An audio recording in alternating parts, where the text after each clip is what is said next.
কার্যক্রম শুরু হয়ে গেছে তোমার মধ্যে, বুঝলে তো? তো এখনকার নতুন নতুন বউ ছেলে বাবা তোমার জন্য নিয়ম কানুন বুঝছো না? শুনছো না? চেপা ক্লাস সময় শুনটা শুনতে পাইছো? তো যাবো রে বলে আর দেরি করা যাবে না। এখনকার নতুন নতুন বউ ছেলে তোমার জন্য নিয়ম কানুন জানে কি না জানে বাবা, যখন আমরা বাঁচিয়ে আছি তখন এই সব মানে কোনো অসুবিধা হতে দিব নাই বলে, তবে আমরা যাচ্ছি রে হলো যা যা যা যা যা যা শুভ কাজে অশুভ করে কোনো লাভ নাই।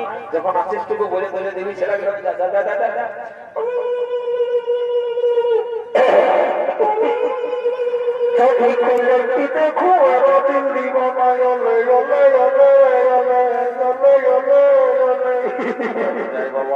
আর বেশি হতে হতে করে লাভ নাই, জলদি করে তোমার জমিতে চুপাই দিব। আর ঘর থেকে যে এখন ভোজ টোজের ব্যবস্থা মতো বাকি সে কোথায় ছিল চল কাজ বলে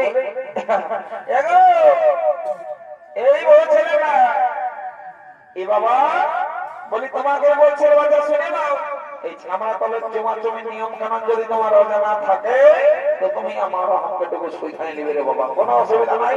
আমি এই গ্রামের এই লোক বলি বুঝলেন, অনেক লোকের বিয়ে ভাগ নিয়েছিল বাচ্চা বুঝলে, আমাকে সবাই দেখতে আসে বিয়ে ঘর লাগলে কোনো অসুবিধা নাই। তুমি লজ্জা করো না বুঝলে না?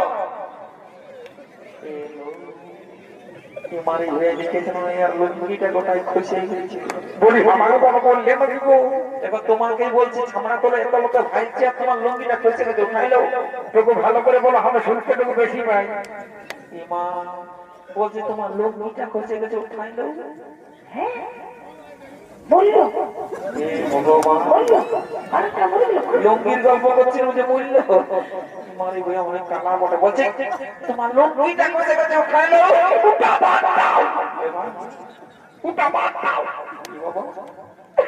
যেটা আমি মনে মনে করেছি ওইটাই, মানে তুমি সেই আমার মানে সেই পূর্ণিমা ওঠো আমার নামটা কি করে জানতো? তুমি কবে আসেছো? আমি মেলা দেখতে আসছি কাল। তোমার বড় সবাই নাই আসে কেন? আর কতদিন থাকবে? আমি এখন আছি বাপের ঘরে বটে, যতদিন মতো ততদিনই থাকবে। কেউ রে কেউ রে কি ব্যাপার কি ব্যাপার কি ব্যাপার